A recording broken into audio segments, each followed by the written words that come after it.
Hello students, I'm back with you to do the second part of the chapter 1 on mechanics. Let's just open what I need to open for you. And here we are. Here we are. Right, remember the last time we ended there, speaking about time, mass, and length. Okay, remember we gave them a special name in mechanics. They were called the basic units of mechanics or the fundamental units of mechanics. And we spoke about the MKS system. Okay, students, again, this whole chapter of units is extremely important, not only for mechanics, but for physics as a whole. At the moment, we are using mechanics to discuss this. But as soon as we are going to get onto other parts of physics, these discussions of units will be as important in those sections as well. So whatever we discuss here, you need to implement them in the other sections of physics as well. Okay. All right. So let's talk about something else here. Dimensional analysis. What are we talking about here? What is a dimension? And here, as you can see here, they say the dimension refers to the physical nature of a quantity. And the important thing is what it means is how it is measured. Remember, if you speak about the dimensions of a room, then you say the length, the breadth, and the height of the room. Right? Okay. Again, those are measurements. So generally, for dimensions, we don't only speak about measurements of length. It can be other things as well. So the important thing is it is the physical nature of a quantity. If length is a quantity, then we speak about the dimension when we speak about length. Right.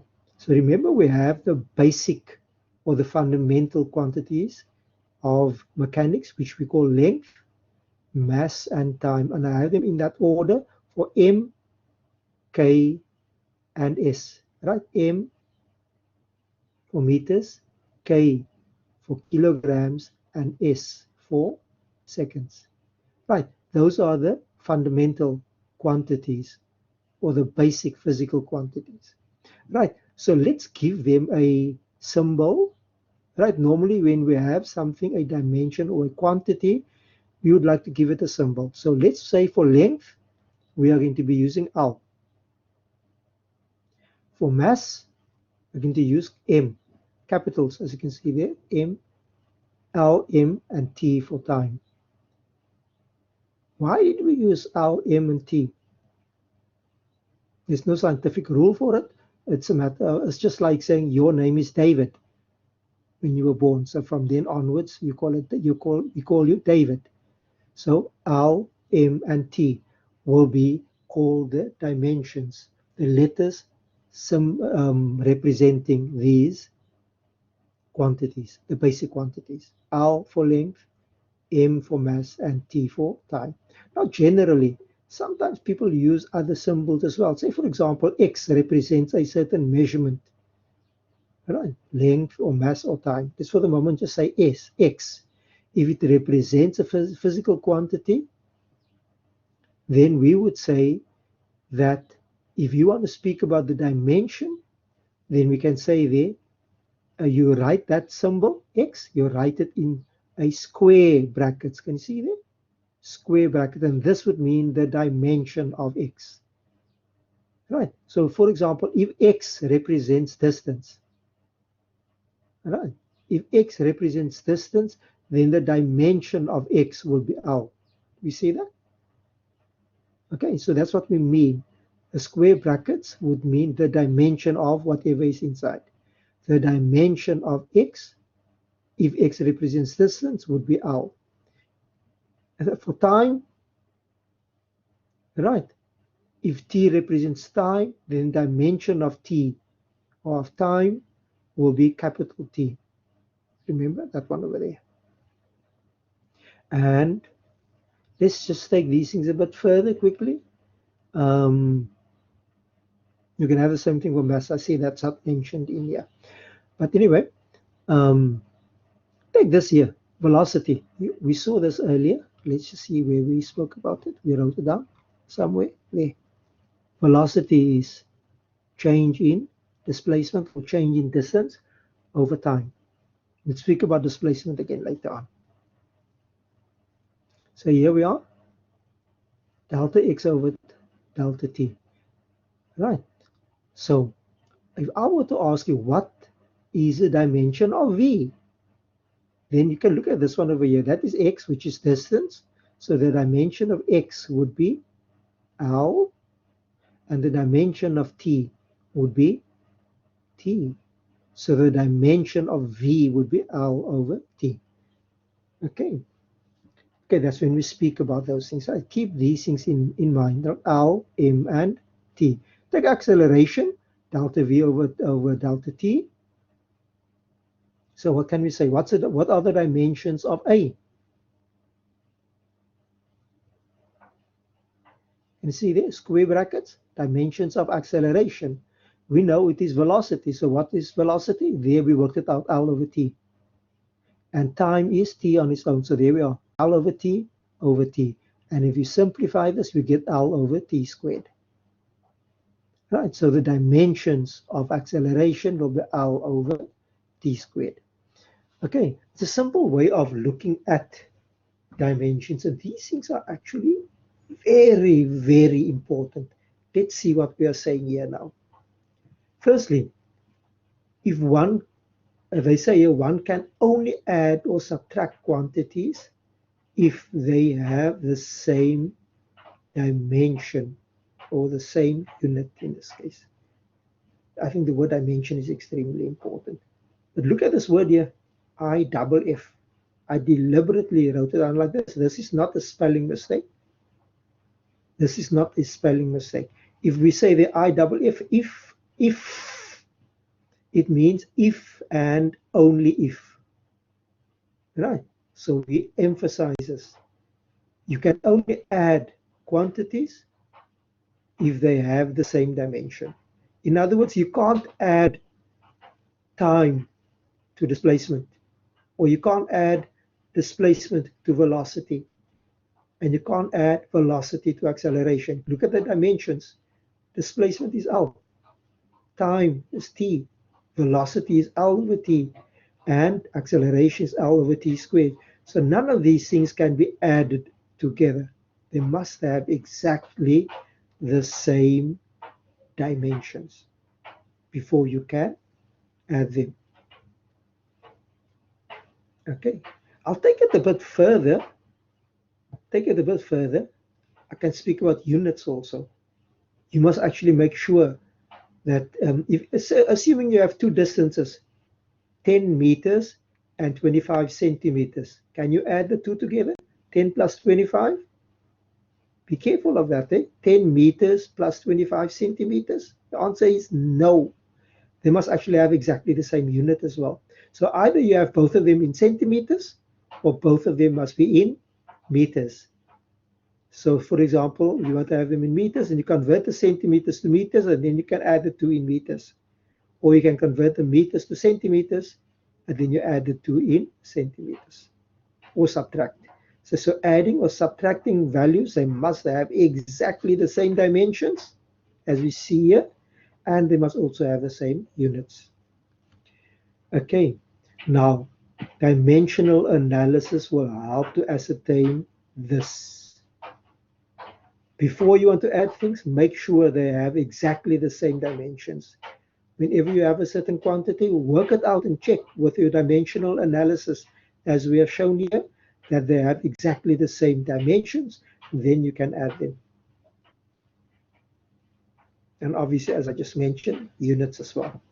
Okay, another thing for us to remember is, and so that's why I say also, an equation.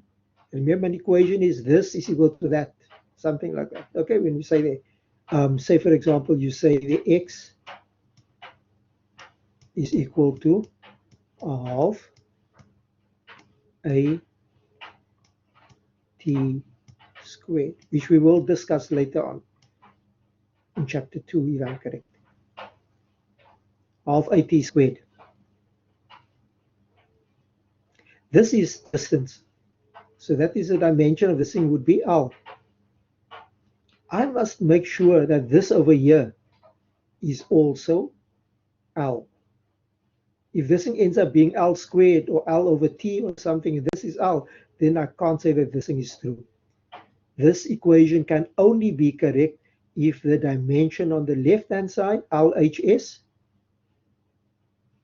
is the same as the dimension on the right-hand side, RHS, right-hand side. Okay, so we say dimensional analysis can make sure about this, right? It can confirm this. And here, in fact, this thing is written there. There it is. Okay, now let's confirm this quickly. Let's see if we can prove this. So if that is your equation, firstly check what's the dimension of x and what will the dimensions be of a and t, or t squared in this case, right? Okay, so let's say we have to work out the dimension of x and then the dimension of a multiplied by the dimension of t squared. We know the dimension of x is L. That will be on your left-hand side. So now we must prove that the right-hand side, this side over here, is also L. Now let's see. Let's go through a and t squared. Dimension of a, dimension of t squared. What's the dimension of a? We worked it out earlier as L over t squared. And the dimension of t is t. So t squared will be t squared, as you can see there. The dimension of t squared will be the capital T squared. Right. And if you do the mathematics here, that there will cancel with that over there, and then you end up with L. Right. So the right-hand side also has a dimension of L. Right. So that whole thing there has a dimension of L. So we can say, therefore, that the left-hand side is equal to the right-hand side, and we have shown, we proved that this equation is valid. Okay, did you see that, people? Sometimes you may be asked to prove that an equation is valid. And how do we do it? We use dimensional analysis. Okay, let's look at another one. Here they say, on the other hand, let us say that we do not know the exact relation between the quantities x, a, and t. Not absolutely certain. Okay, and then we can try to make sure that this thing is going to be true. So for example, there, let's say x is, what is this here? That means directly proportional. Right? X is directly proportional to a to the n times t to the m. Right. Okay. What does this mean here? Remember, if you remember your mathematics, we would say there, if this is a case, then x is equal to, let's say, a certain constant, a constant of proportionality times a to the n times t to the m. Right. Let's make it look like an x.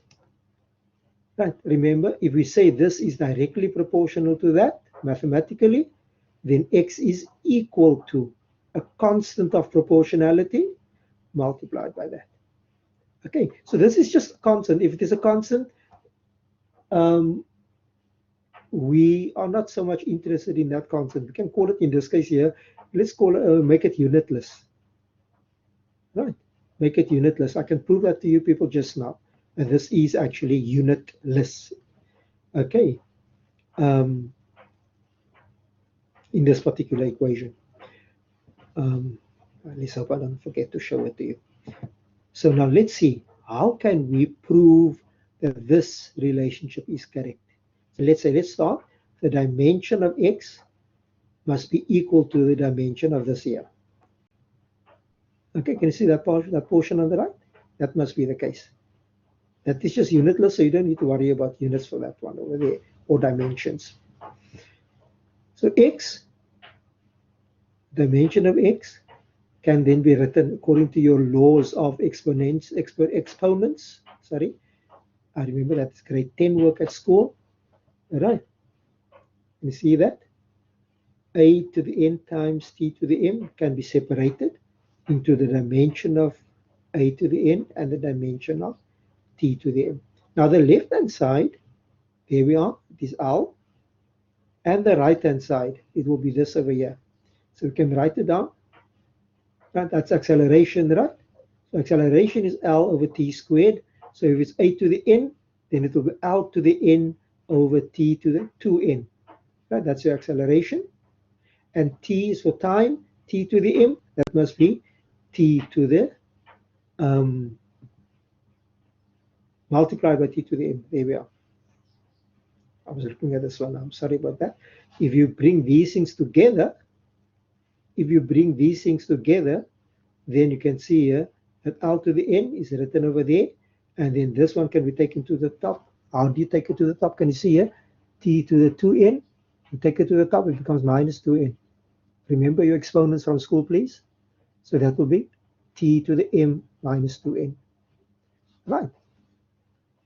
Okay, so there we are. The right-hand side will be given by this, and the left-hand side is given by that. They don't seem to be the same, isn't it? But now, yes, we can make them the same. How can we make them the same? So we say, yeah, in order for the right-hand side to be equal to the left-hand side. You see it? Once we have this here, we can say, how can we get this whole thing here to be equal to L? Because the left-hand side is L. So if this whole thing over here must be equal to L, I can already say here that this one over here, that n must be equal to 1. Then you can just get L. Okay, so we can say the n must be equal to 1 for that thing to be true, and this part over here must disappear. How can you get this thing to disappear? L multiplied by 1 will be equal to L, isn't it? So this means this whole thing here must be 1. And how can we get this thing to be 1? If this exponent is equal to 0. T to the 0 is equal to 1. So that means m minus 2n must be equal to 0. You see that? M minus 2n is equal to 0. And if that is the case, if m minus 2n is equal to 0, then you do the mathematics on this here, then you can see there that m will have to be equal to 2. Right? M will have to be equal to 2. Okay. Let me just check quickly what am I talking about here, my mathematics. If that thing is equal to 0, that goes over, it's 2n.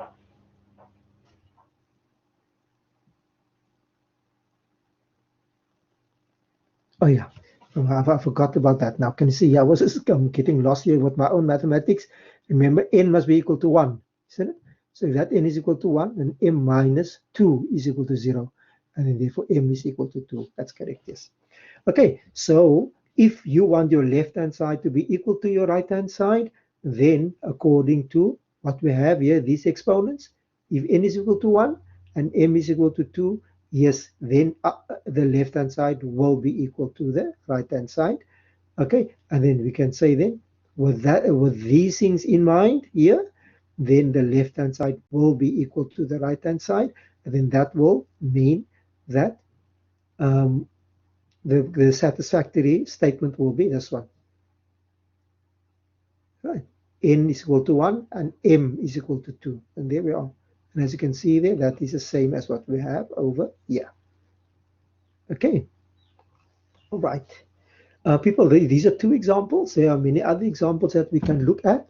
But for the moment, use that if you are going to try to do discussions on dimensional analysis. Thank you. I'm going to stop here and go on to the next session. And this will be a longer discussion here in the next part 3. Thank you. Stop sharing.